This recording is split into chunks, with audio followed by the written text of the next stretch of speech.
Thank you, Kevin. We need to change the way Washington does business. In fact, we ran on an agenda of changing the way Washington does business. And right after that election, where the American people said that they want a check and a balance on the Biden administration, where they want to change leadership in the House, we see Washington trying to do that same business one last time right before Christmas by bringing this omnibus appropriations bill that nobody's seen.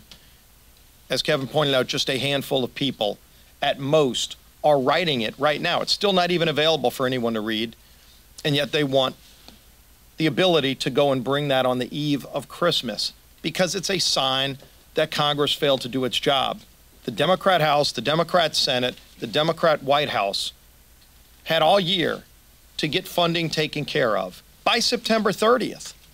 And of course, they blew through that deadline and asked for another few months. Right before the election, they surely didn't want to be accountable for what they knew they were going to do, so they kicked the can again till after the election. And in fact, we whipped against that bill because we knew that was their intention, to bring a big, massive spending bill after the election is over because they didn't want the American people to see all of the money that they were going to be spending on pet projects, on things that have nothing to do with getting our economy back on track, at focusing on the problems that are crushing hardworking families all across America.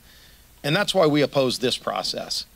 We have to make Congress be more accountable. We have to make Congress do its job on time again. This is not the way to do business. We need to scrutinize the billions and trillions of dollars. Just look at Joe Biden's 2 years.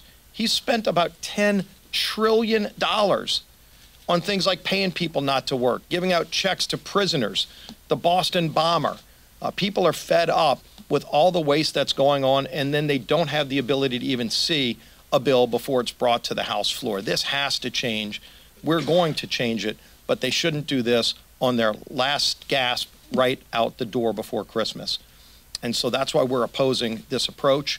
Now I want to bring up our conference chair, Elise Stefanik.